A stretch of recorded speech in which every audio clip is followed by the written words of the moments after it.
Okay, this session is about developing behavior intervention plans, and I am Elisa Stovall. This is your last chance if you're on the wrong bus or in the wrong room and want to slip out, but hopefully everybody's here because they want to be in this session, and I hope we can learn together today. Again, on the screen, you'll see where the materials are. If you have a device that with a QR or a camera and you want to use the QR code, that's available too. And I'll talk about the picture of the little guy a little bit later, but just a little teaser there. So here's where I'd like for us to go this morning in our time together. Got two outcomes that I'd like for us to accomplish during our session. Depending on where you are in the learning curve of developing behavior intervention plans, my expectation today would be that you either learn or have a bit of a review of the process. And then the second one, which is really important to me, is that we expand your collection of resources. There's a lot of good information. There's a lot of evidence-based practice and interventions that are available. And if I can connect you to some resources, I'm happy to do that. And hopefully you'll find one or two today. Okay. As we get started, we're all within the context, we're all here within the context of working in schools. And I really think that it's important that we understand that our purposes are the same, whether we're teaching students with or without disabilities, whether we're teaching students with emotional, behavioral concerns. We're to focus on the prize, which is every student that moves through our building, through our classroom, through our doorways, is on a path towards adulthood, life after school. And our goal is to support them in successfully navigating that, learning skills that they can take with them when they move on to whatever comes next after school. And so this is a part of it, behavior and working and teaching and having students understand our expectations is all a part of what we do as educators. So this is in the mix of what we do in our everyday work, talking and teaching and expecting students to learn behaviors appropriate for the setting. So that's kind of our ultimate destination with students. For our time today, I'm going to start with the idea that we're just going to break down the two processes. Developing a behavior intervention plan is always a two-part process. The first is developing a really well-informed why this behavior. And it's a behavior that's interfering in student success in a specific setting in the school. So that becomes our responsibility because it's within the realm of the school. The second part is once we have developed that well-informed why this behavior, we're going to reshape the students, I like to call it learning-scape. We're going to plan explicitly for instruction. We're going to do some very intentional environmental supports and changes because we want to have a setting that's ripe for this learning. Some way for this student to learn these behavioral skills so they can continue to move forward and be successful in their work in school. And then we've got to implement that plan. Whew, that's the hard part sometimes, as well as monitoring the fidelity and the instruction and the student growth and documenting and reporting out whatever it is that we've decided to do. So I love this picture, Better Together. Actually, not just because I like ice cream, but I think it's real important that as we talk together, I want to frame this around the idea of it really is a much stronger, better, more positive outcome-based process when we work as a team. And we have a team that's developing this plan and working towards the behavioral success of a student. You might be part of an IEP team, and that gives you kind of a built-in team, but you may just be an individual that's working with a student that does not have an IEP, and we've still got some behavioral concerns. And whenever we tackle these, it really helps to have a multidisciplinary team, different perspectives. When we develop the system that's now in the IEP process around documenting and developing a plan, we had a multidisciplinary team. We had speech language pathologists and special and general ed administrators, and we had, autism specialists and school psychs. And it was a very diverse group of people that sat down to talk about how are we going to think about supporting students with the behavioral needs. And that's what needs to happen in a building as well. We want varied experiences with the student, not just the one who had the difficulty with the student, but those that have had a pretty positive relationship, or sometimes maybe just a neutral relationship. They should be involved in this as well. We want people that have had experiences across different settings. A coach sees a student very differently than we do in a classroom. And I hope there's somebody in the student's life that sees them for who they are and sees a different side of them when we're struggling with behaviors in particular in our setting.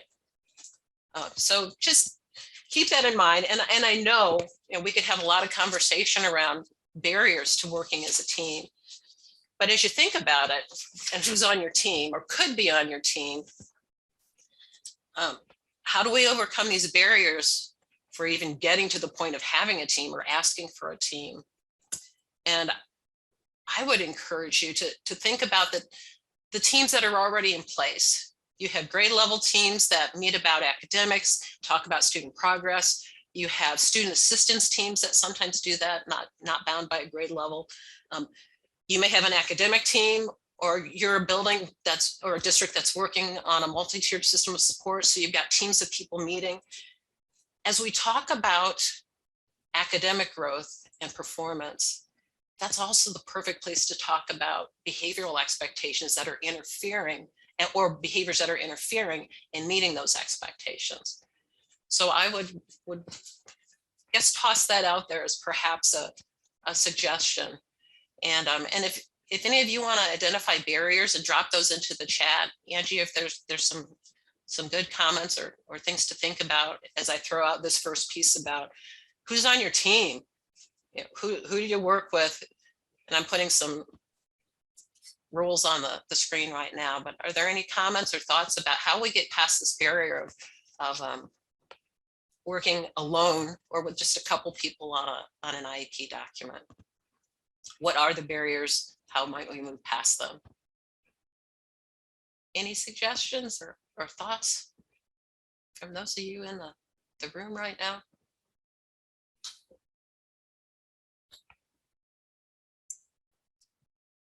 Elisa, there's nothing in the chat yet, but one of the things that kind of comes to mind for me is that if you're working alone, sometimes that barrier is cloudy vision, like you just can't see what's going on because maybe you're part of it.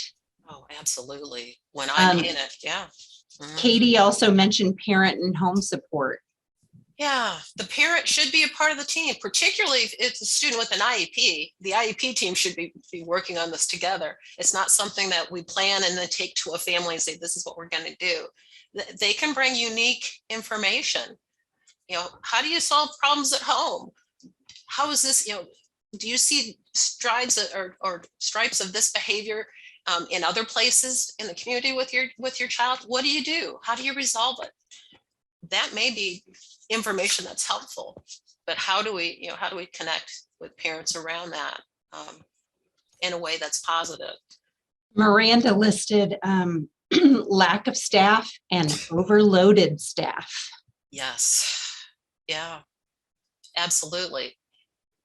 And there's no way to lighten that load most of the time, particularly now.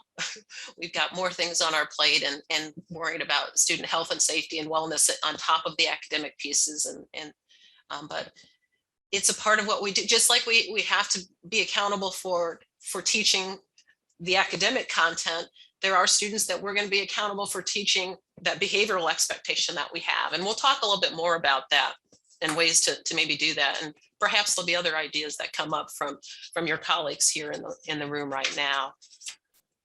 There are a couple other comments. Fantastic. Judith said having no time to meet because of staffing issues. And Alana put, I think putting people like bus drivers and cafeteria staff are important people that you don't always think about. Yeah. And lack of staff. things like Google Docs can be helpful Mhm. to share as an email. Mhm. And as much as I run a love-hate relationship with virtual meetings, sometimes that can be a way to pull people together. And if you have an agenda and you have a, and you've got a time set to meet, you can use that time pretty efficiently. But it's always been a difficult way to find time for us as educators to do the work that supports our work in the classroom. But great suggestions. Thanks for sharing those out. Well, maybe we'll talk some more about that when we have a work session and see if we can come up with some solutions that can help. But okay, buckle up. Here we go. This is where it all begins.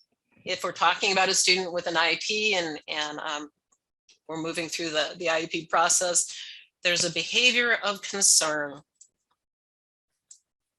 And once we say, that yes, no, or maybe, we're moving in a direction of how to support a student. This is the very beginning. And how do we know that a behavior is actually a student's behavior is actually behavior of concern? There's some tools in the Padlet, that thing on that I just sent you to, the Padlet, that can help you think through some of the decisions of yes or no. But I've got some of those pulled forward here on the screen for you to take a look at. And yes, no, maybe. You got a student who cries when asked to work independently. I didn't say what grade level or what age. Does that make a difference? Avoids peers during breaks or free time.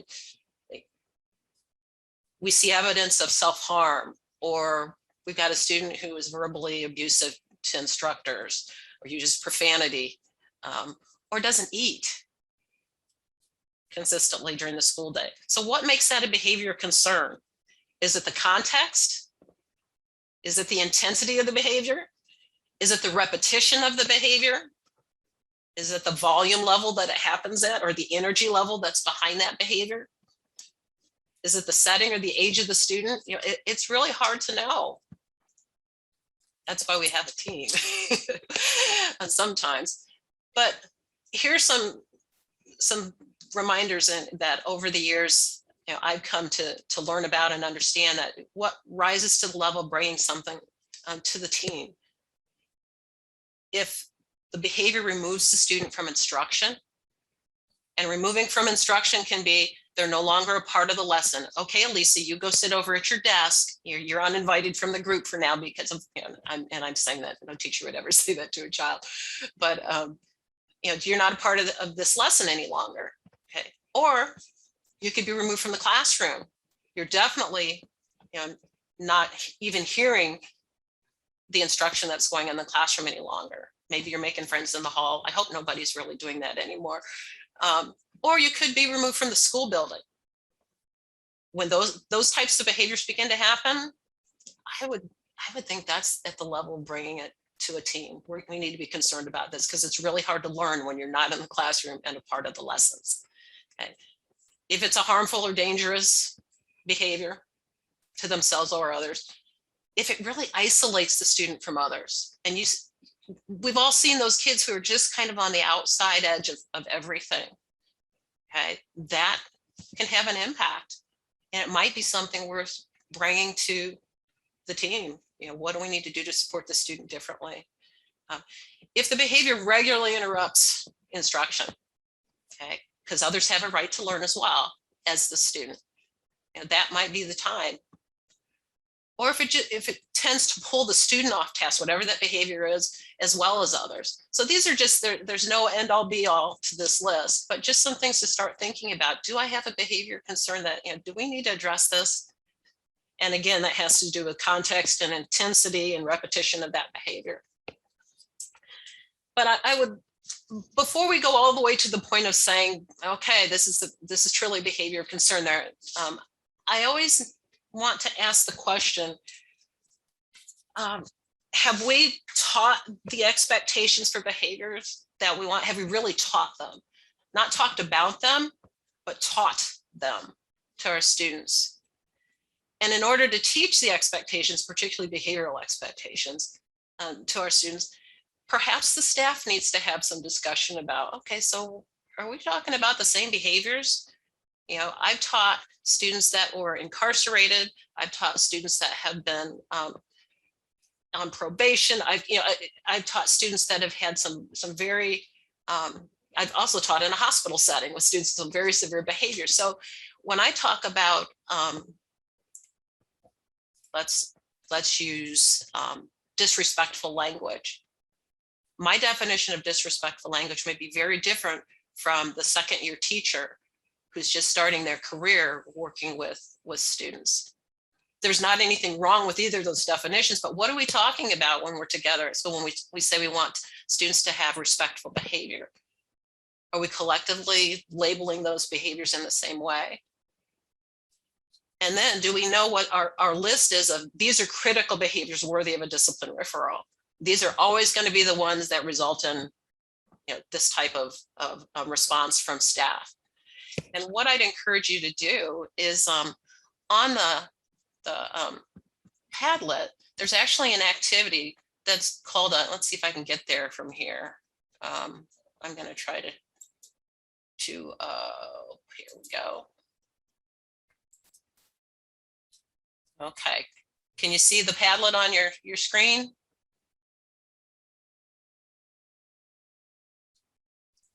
We're good. Yeah, yay, good. So far so good, but there's still time, Elisa. Under the training handouts, there's actually a form here, and I'm just going to pull it up so that you can take a quick look at it, but I would bring it back. It's something you might want to take home. It's a target behavior definition practice that came from the Intense Intervention National Center. And what you do is you identify with your colleagues 5 behaviors that occur, and then you write a definition, you know, and you want to pick the behaviors that occur most often in your population. So you need to look for a little bit of data to support that, perhaps. But then write a definition. So, you know, here's some examples. What does uncooperative look like? Okay, what does defiance look like? What is actually aggression? Okay, I say hit or you say punch. What's the difference? And maybe having some clarity around inappropriate language would be helpful as you begin to address how are we going to, you know, when we've got students that need to learn these skills collectively. You know, when we say we want students to move quietly in the halls, what does that look like? What does that sound like? What does that mean we're doing or not doing? And then, you know, formalizing that so that everybody knows. But just a thought, just a tool that might be helpful as you work through that process. Okay, so gave you something, gave you a little take home piece if you want to rise to that level.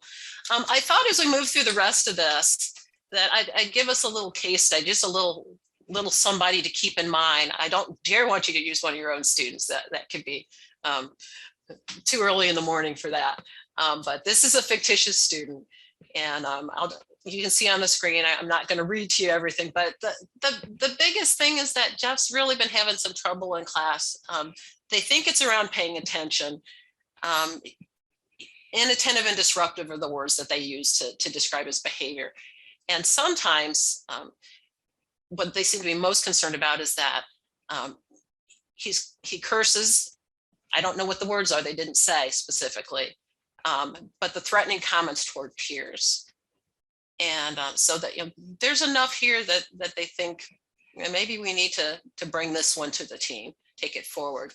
Most of the time his peers ignore him, or sometimes, you know how upper elementary boys can be, or middle school boys, they'll kind of snicker and laugh and make comments. And that seems to fuel the intensity of Jeff's behavior.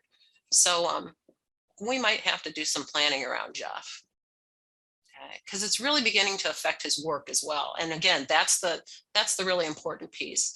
We're here for teaching and learning, and when students don't have that opportunity to be learning, and we don't have the opportunity to be instructing, things don't go as well. in the school and in the classroom. So there's Jeff.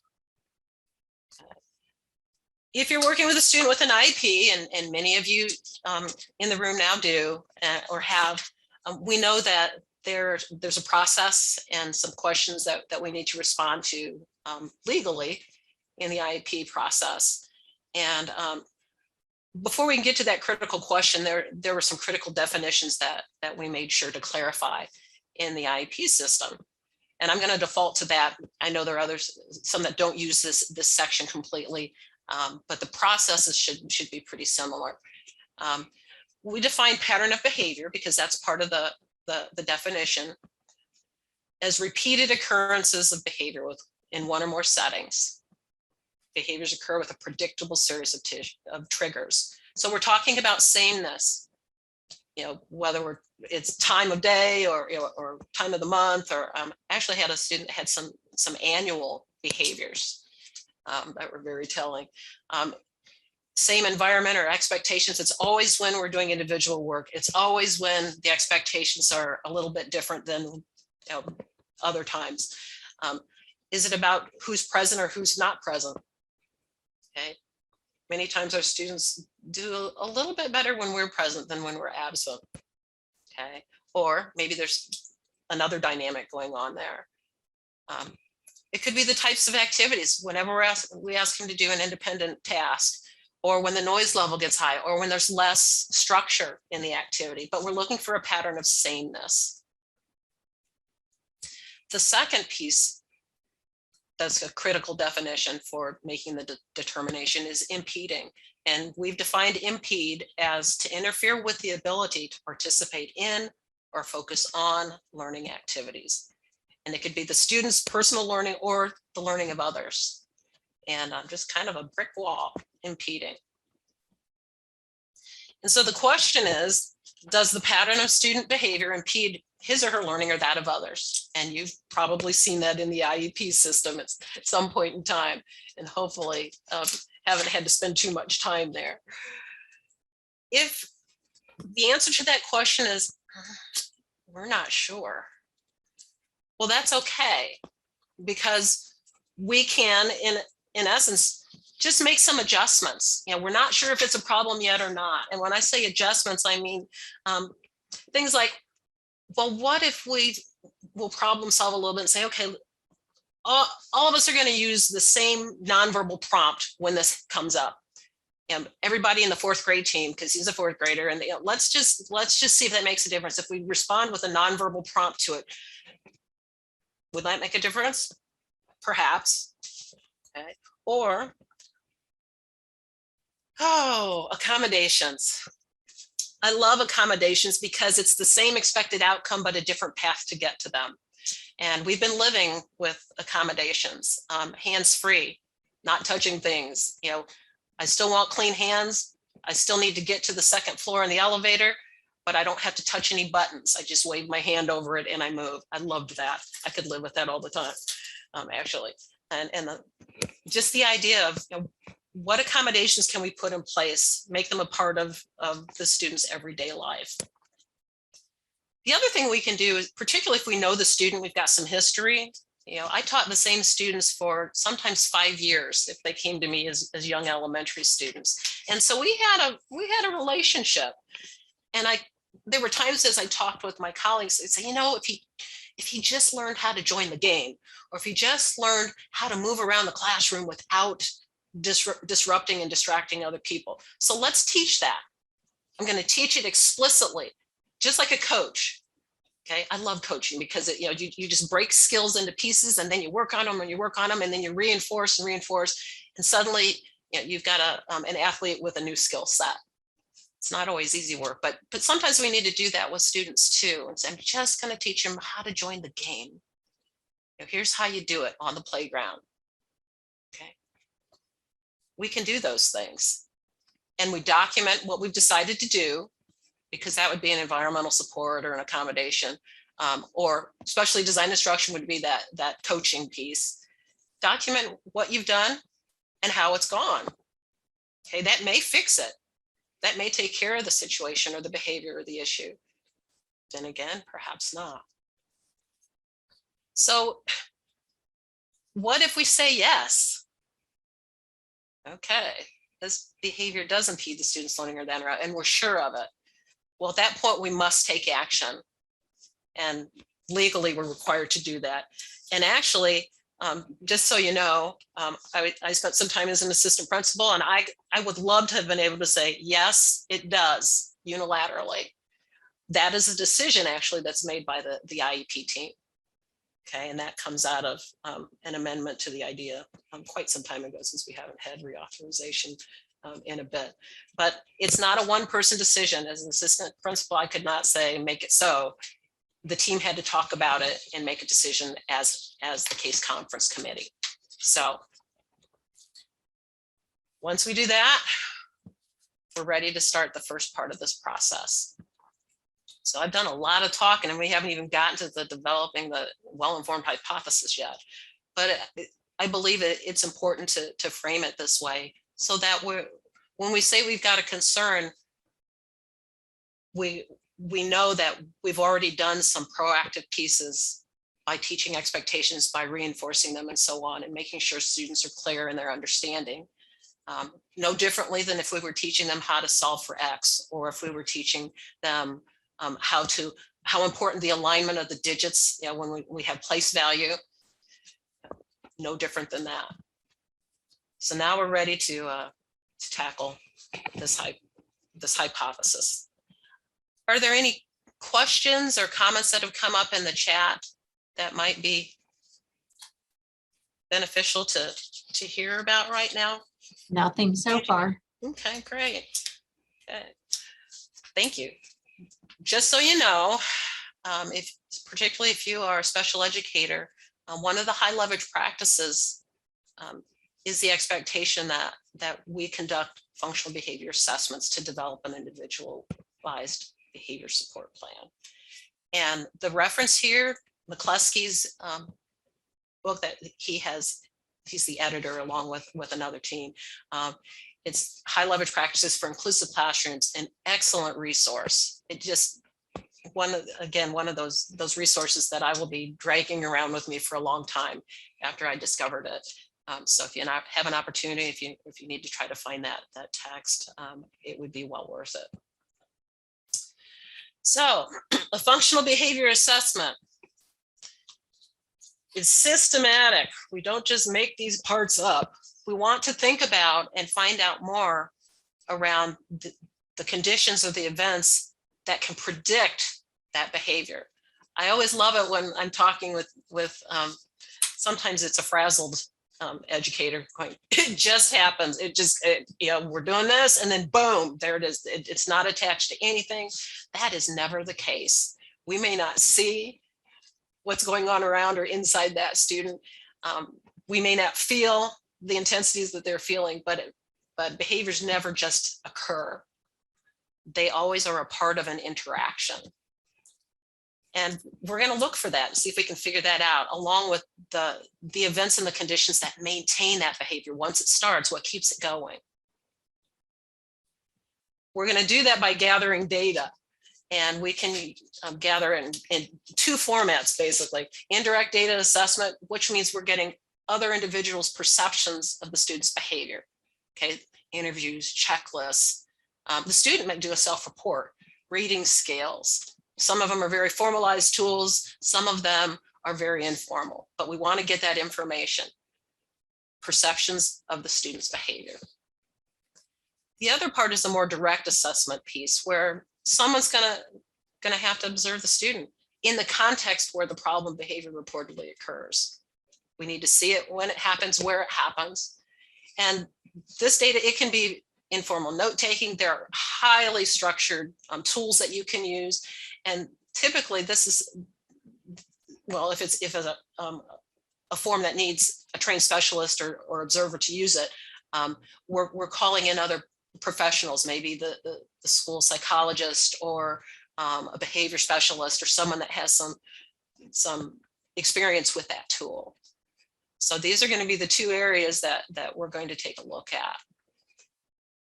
And while we're doing this deep dive, these are critical questions that we want to ask as we're gathering. Where does the behavior occur and not occur?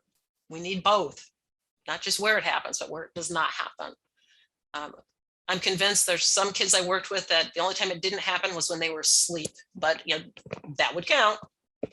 If we could find evidence of that, we could add that to the mix. And then what are the other potential contributing factors? Are there skill or performance deficits or lagging skills? What's a part of this mix that's resulting in the behavior that we see in the student? And then we think about what's the data that we already have?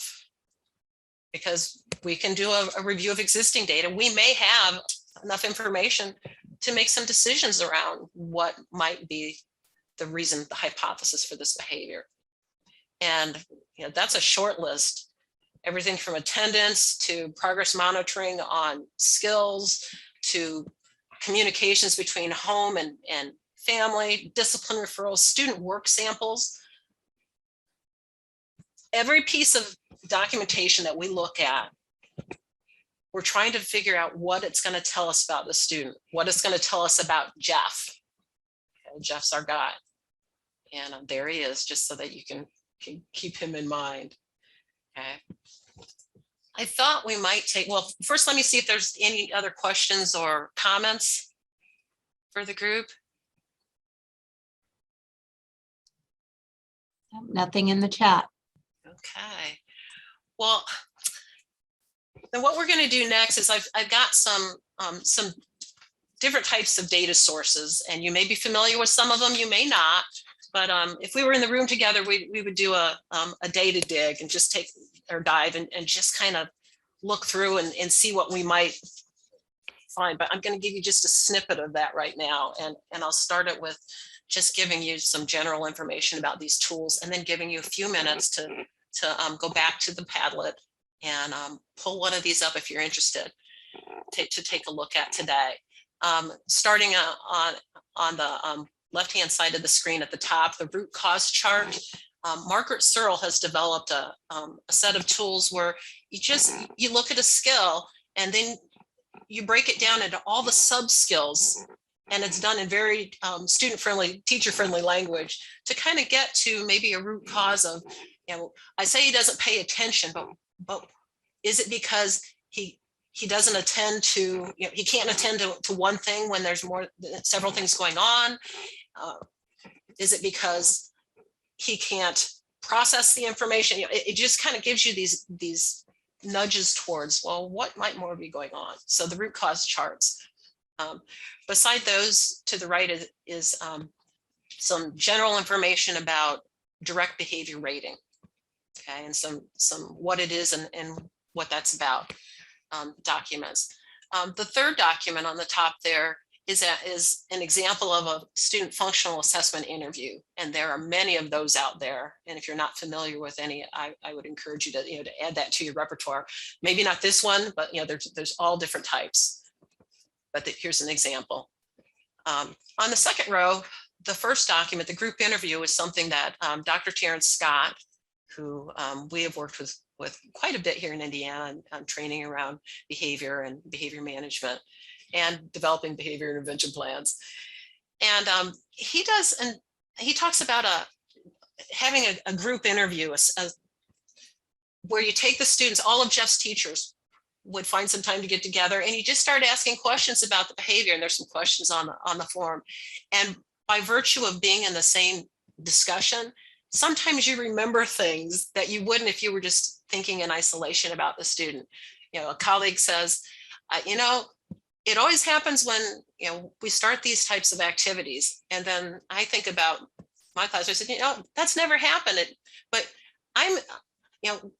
we're working around independent projects you're working on. So, could there be some reason why it's different between our two classes that maybe we need to understand better? So it might be something we're taking a look at. And then Hands in Autism, one of our good colleagues out there in the field, a group that's really doing some great work. They have put together some decision trees around what data to collect and when. And that's what the last two documents are that are on the screen that you have there. So if you want to take a moment to go to the Padlet, and let's see, I'm going to flip over to the Padlet too here.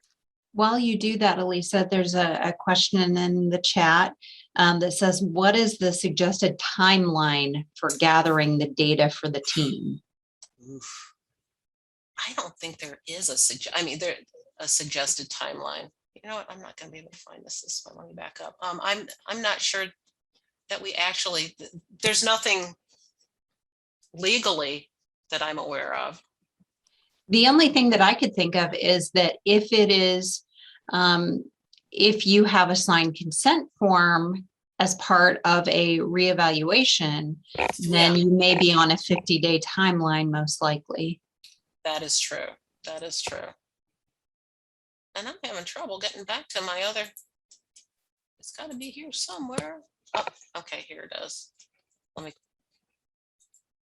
Okay, so here are the data dive resources, the root cause chart and such. And that's a great question, though. If someone has an answer to that, or could give us, you know, an idea of how they determine how much time, because if the student was coming back to my classroom, I would want it to be as quickly as possible, you know, but there are some supports that we can put in the meantime, and we'll talk about that in a moment. Alyssa, Yes. Jeanette Lobeck from North Gibson, and I just want to let you know, we are in a settlement agreement with the Department of Justice. And so their timelines that they've placed on us for FBAs and BIPs are 20 days. Wow. So that's much different than the 50 days that Indiana says. Yes. They are very, very clear with us that they want those done within 20 days. So that's just what I know from the agreement we're in. So Well, thank you for sharing that out. That's they want you to get to it, and wow. Yeah, which makes sense. I mean, if you've got a behavior that's severe. Yes, yes. But So. that really means all hands on deck, because, you know, 20 days is not that long. Right. You know? Right. And with the responsibilities that we all have. So yeah, that means you really focus. Thank you. Thank you for sharing that. You're welcome. Hey, it's Jessica. Do you think, just to kind of go off of that, do you think that the 20-day timeline is because in best practice, you would have like enough data also coming from like your tier 2 support and building that time, like in your tier 3 interventions, that you should be able to get that FBA and BIP done within the 20 days? Because if you're going for the eval piece, you have that 50-day timeline, but in reality, that student needs the support sooner than that. Is that okay? Yeah. Well, and just, it depends on the behavior too, because, you know, how do we collect information around this? How do we assess safely? And, you know, it speaks to progress monitoring and everything that we do, though, so that we would have some, you know, there would be progress monitoring around academic growth and skills, and as well as the behavioral pieces, and then anything else that you went to find that you didn't have, because there'd be quite a bit of data you might have on hand that you just need to sort through, but then you still got observations, and that's an aggressive, right? That's an aggressive timeline. But the bottom line is we need to do something differently for this student, and there should be a sense of urgency to get there. So that's a difficult one to balance out. And it depends on what, if it's right before the holiday break, or you think about the real life things that get in the way, that can be a challenge as well. But we work through them. We work through them. Well, I'm going to give you a few minutes with the data dive resources, and you can see they're here on the Padlet. If you want to select one, you see how as I hover over it, there's a hand. You click on it, and it gives you an option to view it or open it in a new window or download it or so on. So take a couple minutes to just see if there's anything here that you hadn't seen before, or something you're curious about, and maybe find a resource or jog a memory about a resource that you're aware of. And we'd love to have you share some of those out in the chat as well. So I'm going to give you a few minutes to do that. And as you were doing that, let's see.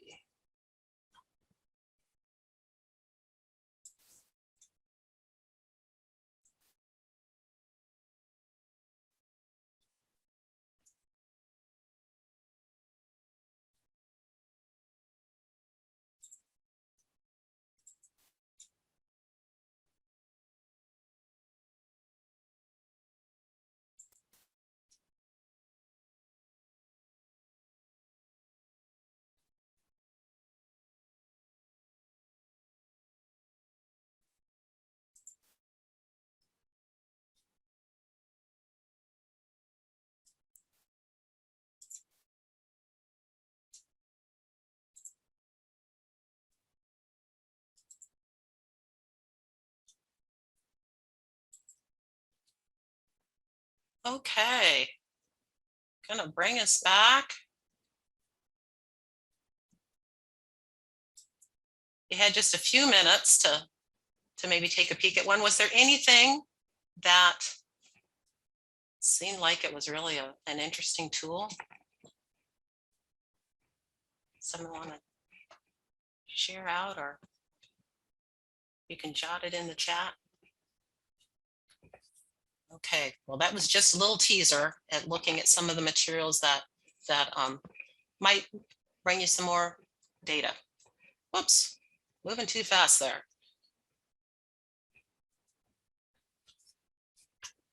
We've already kind of alluded to this, that the reevaluation is going to take some amount of time. It may be on an expedited, it may not be as much time as we'd like to have, or certainly. But whatever it is we decide to do, we want to make sure that we document it. And whatever you do in the meantime, any kind of supports, anything that you're doing to address the behavior as you're collecting data, you might want to keep some information, keep some data on how that has gone, if it's been beneficial to the student in some way or not. You may end up with more information that can be helpful to the process. And so now we're to the place where we've completed the data collection piece. And we call this analyzing the FBA data to form that hypothesis. And here are the discussion points. What do we know now from the data collected about this behavior concern? Did it inform or confirm our original thinking? Do we now have some new information to consider? And from that information, we're going to develop a hypothesis, the why. Why this behavior in this place, in these situations at these times? Why does it not happen at other times? What's different about those settings? And we may end up with multiple hypotheses. That is a possibility. And then the team has to decide where they start, where they begin. And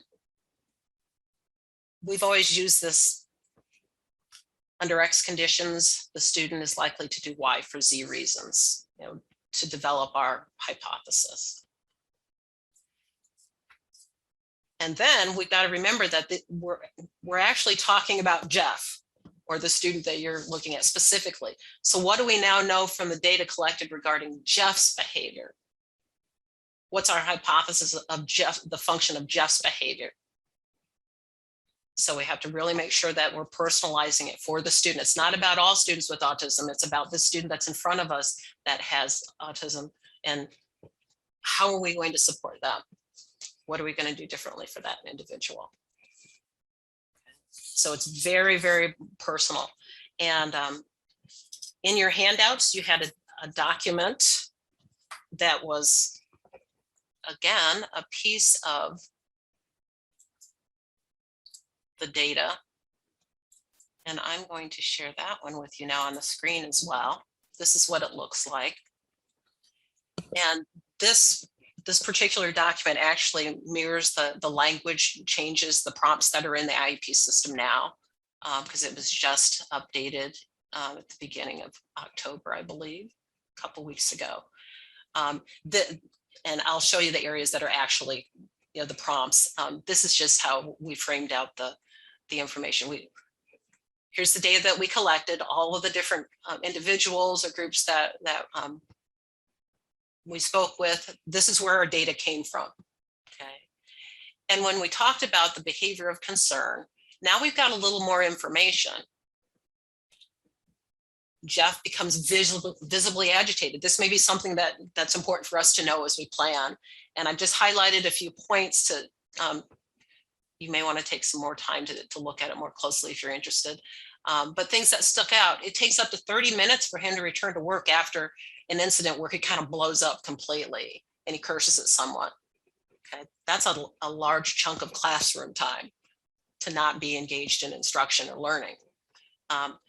Something else that might be really good to know for us to know as we plan is that Jeff's threats have only been verbal. He has never gone hands-on. He's never been physical with anyone. It's always a spoken threat, verbal. Okay. And again, Jeff is a figment of my imagination. So you can take that for what it's worth. Actually, it's a compilation of a lot of students. But then we talk about conditions that contribute to the behavior of concern.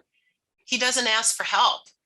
If he doesn't already have a relationship with an adult that's offering him help, he won't take the help. He won't accept it. That could be good information for us to know as we plan for how to support him. The types of work tasks that seem to make a difference when it's reading and written responses that are part of the assignment, he seems more easily agitated. Parent interview, Jeff has always tried to keep up with his siblings. He's the youngest. Okay, so that dynamic may be playing in some form. Behaviors tend to be more in the morning than later in the day. But once he has an episode of behaviors, it's more likely that there will be more across the morning. So if he has one, he's likely to have 2 or 3. That seems to be the pattern. We looked at his schedule. Here are the prompts that are now a part of the IEP system. Conditions that maintain the behavior of concern. The teacher's response to Jeff's behavior seems to do that. His peers' reactions and Jeff's removal from the activity or the class. There's some related deficits. His independent reading skills, oral and silent, are low to mid average. But here's something promising. When he's familiar with terms and their meanings in the context of his work, his reading rate, overall understanding of the passage improves by 45%. And that's the same in both his oral and written responses. So if he understands and has the vocabulary, he tends to do a better job with the work. Okay. And then there's a hypothesis that is developed, and that is truly for the team to determine from the information that they have. And this is just one example. Again, this is a fictitious example, so it really isn't something that's ever been put in place for a student. But when he's given an assigned task or involving the reading of unfamiliar text, he becomes verbally aggressive, threatening physical harm towards peers to avoid the task. Okay. And maybe there's another hypothesis that we could work with. I'm sure there are. The next step would be to develop a behavior intervention plan based on those strategies. Okay, and then these are the pieces, and we'll talk through these again. They're in some of the slides. But comments or questions about anything so far in this process?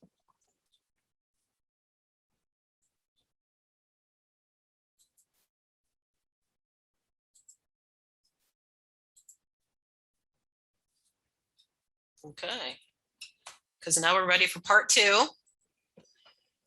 Reshaping that learning landscape. We're going to plan for instruction, especially design instruction. We're going to be intentional about how we shape the environment around that instruction. We're going to implement the plan, monitor it, and then of course there's the documenting and reporting progress. And as we move into this idea of planning, I like this visual, and it comes from a compilation of consultants that we've worked with. We're in this place now where we know that we have to include specially designed instruction, and the replacement skills that we're going to address for Jeff in this case are going to be what's a part of that specially designed instruction. He's a student with an IEP. He will receive specially designed instruction. That's what special education services provide to students. So that's going to be at that individual level. We'll be working on a skill, a replacement skill of some sort for Jeff. There will be also some environmental supports or accommodations, as we determine, talking about his needs. And they will be addressing his needs, but it's also in this time of multi-tiered systems of support and looking at how we can support all learners inclusively. There may be a place where, though the specially designed instruction is in that IEP, and these supports and accommodations are in that IEP because they are uniquely necessary for Jeff, they may be able to occur in a more common inclusive setting. And I think back to a consultant that we worked with some time ago that talked about there are some things that are critical for some and beneficial for all.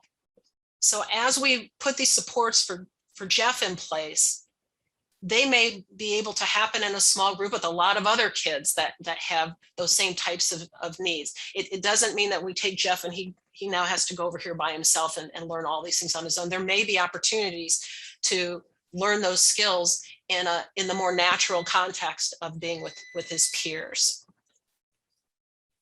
We'd have to think about it, and we'd have to, that would have to be a discussion for the IEP team. But looking at it that way, from a more inclusive model of supporting learners, Jeff's probably not the only student that has some of these needs. And if there's a way to build some rapport and some connections to peers, and also meet the needs of several students when we think about staffing and scheduling, that might be worth considering. We know it has to happen for this student. Okay? Or you may be in a situation where the student is getting these supports naturally. The teacher they have just does these things for all the learners. And so Jeff's going to get it. But we've got to make sure that Jeff gets it if he moves to another setting too, because it's critical for him to have it. So something to consider. And these next few slides are just reminders of resources that you have as you begin to work on designing a program unique to the student. And so these are the Department of Education's guidance in regards to specially designed instruction. And then here's some tools and resources that just came across that I wanted to share out with you. Environmental supports, and seen them in place in different classrooms around as we've moved around the state. One of my favorite is increasing an understanding of elapsed time, particularly with working with younger students. Just understanding, when I need you to work on this, or when we're doing this activity, how long it's going to be that we're going to focus on this before we do something else. And everything from bubble timers to playing music. And when the music stops, that means, we're moving to the next thing. The types of things that happen, and a lot of times they happen in early childhood or in elementary classrooms, but they're just as important for older students too, and some adults that I know. Organization of materials, all those types of tools. Okay, next one. These are more behaviorally oriented. I was in a junior high math class at 8:10 in the morning observing. And the instructors, they were actually co-teachers in the classroom. And they had set up cafe tables around the edge of their classroom. And so you could come in, and if you just needed to stand instead of sit for the lesson, you could stand at a cafe table. Now, there were expectations around how you use the tables, but there was also one table that you could make a reservation for. So if you knew the night before or something's going on and you just knew that you're going to need to be learning differently in the morning, you could set a reservation and use the table as a way for students to monitor their own needs. And maybe that's something you can do in your setting to support students. Creating movement opportunities. Actually had someone teaching students how you move around the classroom without disrupting others. What it looked like, what are the things that you could do and couldn't do, and explicitly teaching that out. And that's a great behavioral support, because now I know exactly what's expected of me and what I can and can't do if I need to move around the room without distracting others at work. So accommodations, just some general information about providing access and what it means we can accommodate by different types. And what it comes down to is, as you think about your student, as we think about Jeff, what is going to be life-changing for Jeff? What's the piece that if he could just do this, we could get through the rest of it? And maybe you've heard Leanne speak through some of our resources here at the center, but use these prompts to think about as you're designing for your student, what is it that, what is the piece that we might be able to include that could really make this an effective time for learning and impact and contribute to positively to those behaviors changing. So what replacement skills are you going to teach Jeff? Okay, what environmental supports or accommodations might be appropriate for Jeff? And I want to invite you to, if you want to throw something in the chat right now about, maybe this is an area for, given Jeff's information, that we might consider and talk about as a team if we were working together on his needs. And if you have some ideas that you would like to share on the Padlet, and I'm gonna just go there right now if I can. Oops, let's see. Oh, here it is. Nope, that wasn't the one I wanted. This was a standalone. Let me go here. Here it is. At the very end of the Padlet, or along this edge, you'll see that there's an A, B, and C, and others that have been a part of the training have just typed in some of the skills that Jeff would be taught based on the FBA data, or environmental supports that you might use, or progress monitoring designs for that. And if you want to add something to this, all you have to do is come to the chat and let's see, I'm not sure I'm going to mute it. There's a plus. You just click the plus to add a post, and you're welcome to do that at any time. This is available and open. So if you don't want to put something in the chat, or if you come up with something, you're thinking about something that might be worthy of sharing out with your colleagues, please do that.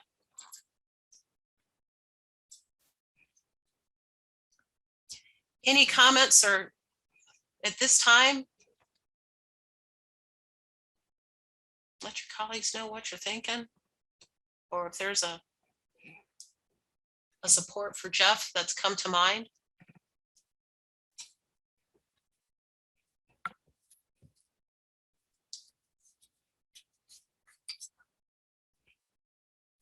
Okay.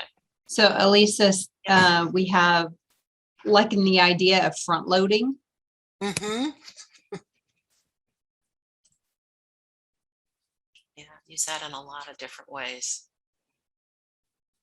I'm thinking of what schedule changes when students have struggled with, oh, something's different. And, we've got a schedule and a routine we always use, particularly around my absence. If something happened, I had to go to a meeting, or they had a conference I had to be at, or heaven forbid, I was sick.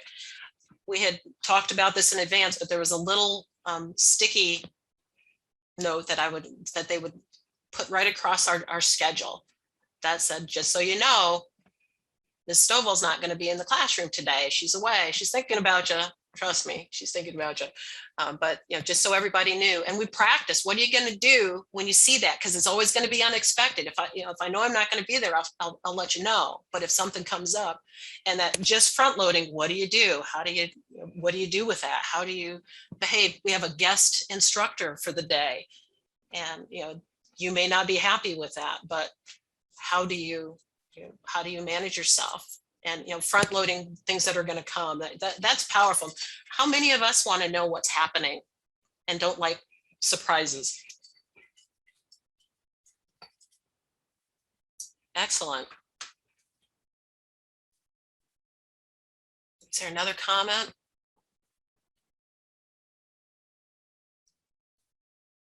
That's it so far. Oh, okay, I thought it flipped on this end. Okay, well, here we are, creating our plan for intervention.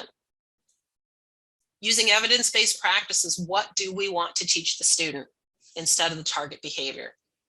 And it's got to be just as explicit as if we were doing the, I'm gonna teach you how to regroup, okay?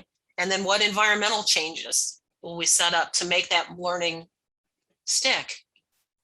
Okay, if we're talking about regrouping, I'm going to pull out the graph paper, the grid paper, the big boxes, and we're going to align, we're going to use that as we start to learn this skill to align those digits so that I know you know how to add and subtract. You just have difficulty aligning the numbers and knowing which one's the ones and the tens and the hundreds and the thousands. Same thing around behavior. We're going to set you up for success, giving you some supports that can be very helpful as you're learning these skills. And you can get comfortable with them. Then once you own them, we know skill acquisition, once you own the skill, you can take it where you need it to go. Then when we think about implementing the plan, who needs to support the intervention plan? Okay, it's going to be more than one person, because the student doesn't stay with one person all day long, every day. So what information and skills do those other individuals need to have to be prepared and equipped? That's got to be part of this behavior plan, or part of the IEP. The notes are somewhere. We've got to talk about and document how are we going to support people that need to be able to support the student. And then who's going to monitor the fidelity and the student growth? If we've got a behavior goal, someone needs to be making sure that we're teaching out that skill, and then assessing how the student is growing in that, and reporting that out. What evidence do we have that this plan is working, or that we need to make a change? We're only going to know if we've documented and reported progress, because it's really not helpful for me to say, I really feel like he's doing better most days. That's not helpful. It's a nice thought, but it's not helpful when it comes to, are we making the progress that we need to see in this student and his learning? I wouldn't do that for the term paper that the students were asked to write. I'd be looking at what are the sub skills of that project and where are they in that learning curve. Same with behavior. And then when it's time to implement the staff, here it is in the short form: informing staff of current interventions and student supports, equipping staff, providing the specially designed instruction, and reporting that progress out. That's how we're going to implement Jeff's plan. So I wish we were together in a classroom or in a space. We could be doing so many other things with some of this information, and I'd be hanging on your every word as you were sharing out what you were thinking and how this can be helpful to what you're doing. What questions do you have, if any? And I'm okay if you want to just unmute and share out. We've got a nice size group that we can do that. Elisa, there's a question from Aaron in the chat that says, do you know of any resources or links that may have pre-identified some common difficult behaviors and created evidence-based replacement behaviors or instruction to teach those targeted desired behaviors. No and yes. I don't know that there's any that's done anything that's that formal that aligns it with these are the behaviors and these are in the way that you've asked. But there is the work that Chris Tillman Riley, am I saying that correctly? Riley Tillman. Riley Tillman. I see. Uh-huh. I have to see it. He's wonderful. He's brilliant. But on their network, EBD network, I think it's called. They have not EBI. only okay. It's at the University of Missouri. It's the Evidence-Based Intervention Network. Yes, which is EBI amazing. network. And I know it's at Missouri because that's where my sister went to the university.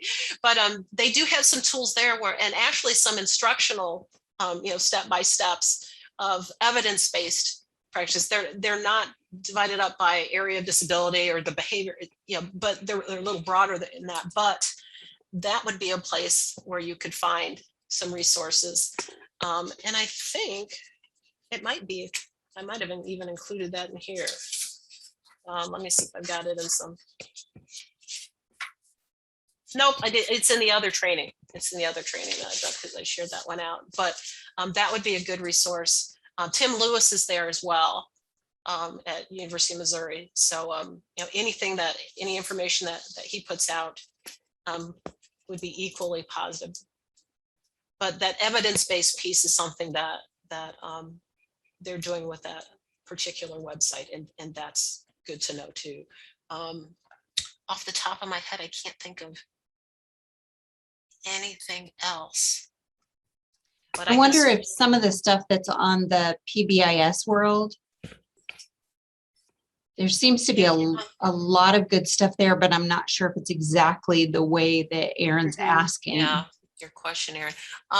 What's the other one? NCII, National Center for Intensive Interventions. They have some tools, and so does IRIS, the IRIS Center.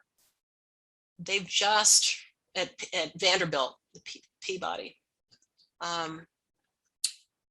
They have just reworked some of their resources on that site. And I haven't had a chance to dig in, but I got a note last week that they had reorganized some of the materials and resources that they have.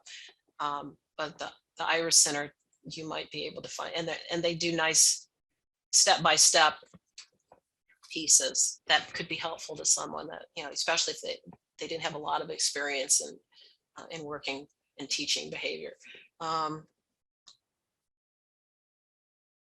There are a couple of, let me think, if I think of a couple others that I will make sure that I share those out. I'll post them on as resources on the Padlet. But I appreciate that question. That's thank you.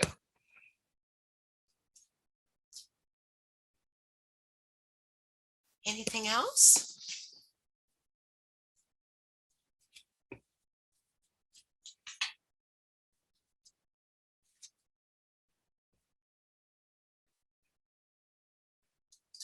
Well, I'll move towards wrapping up our time here.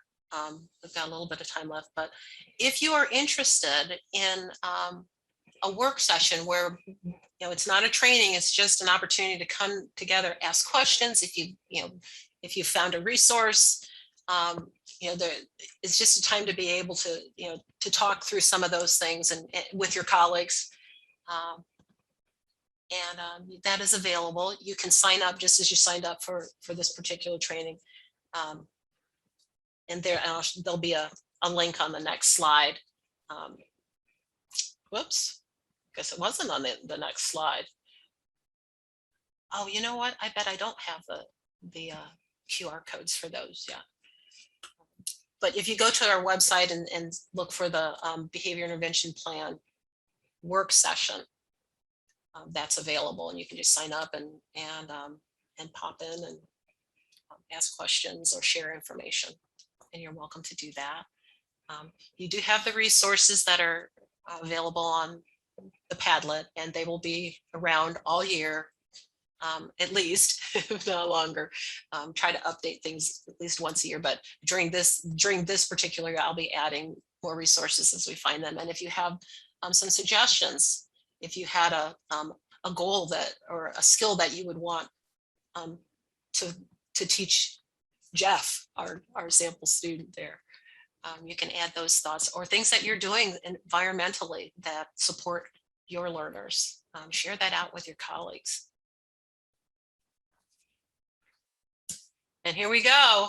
Here's the second half. If you didn't join us at the very beginning, you didn't do the first puppy scale, but we've talked about behavior now for a little bit. Which puppy best represents your feelings or thoughts about addressing student behaviors now? Okay. And you have 4 choices. And if you want to put your choice in the chat box, you can do that.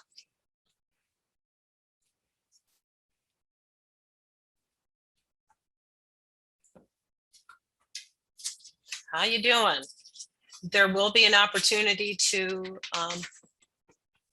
evaluate our session. I need to know what you need from me, and I'm happy to provide that. Okay. Oh, you know what? I think those QR codes are at the very end of the presentation. But go ahead. How do you rank? How do you feel about behavior now? Has it changed anything at all? Maybe, maybe not. You're getting a lot of 2s and 3s. I like that 3 because I'm feeling a little more secure. You know, that's kind of how I. Good. Or at least I've got some more resources. You know, I'm good to go. You know, maybe number 2.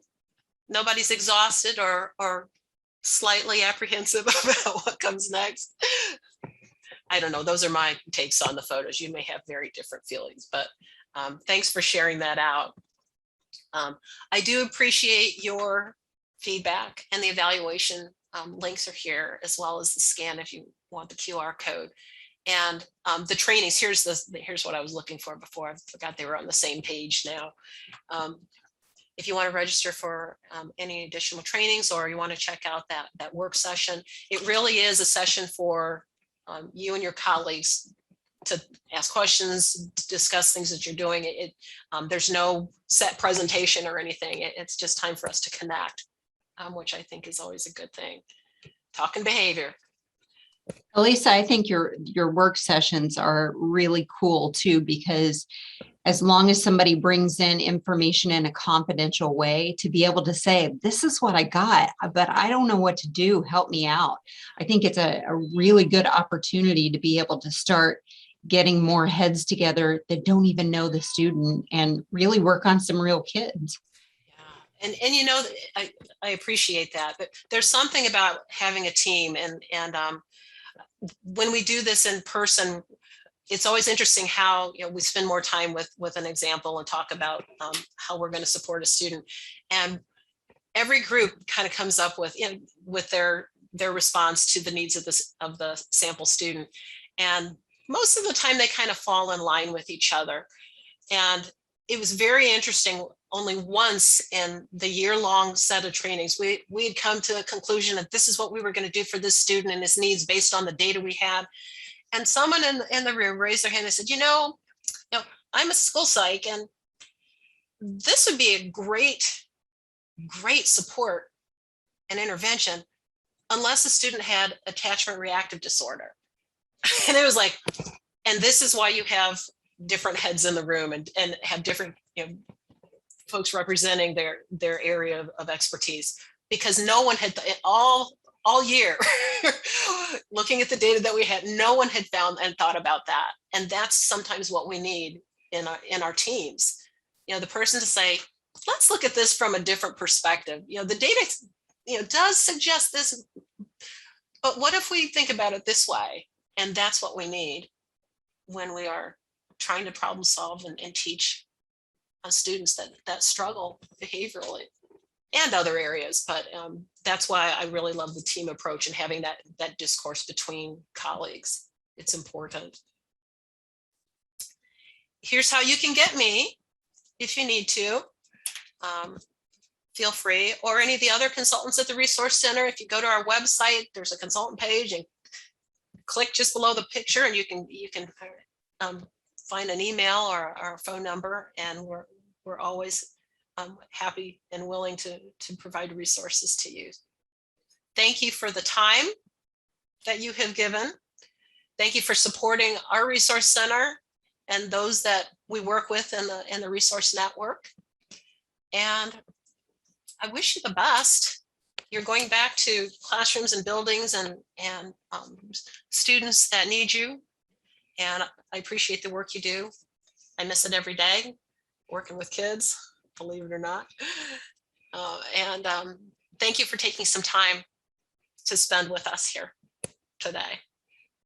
So carry on, and hope to hear from you and see you soon.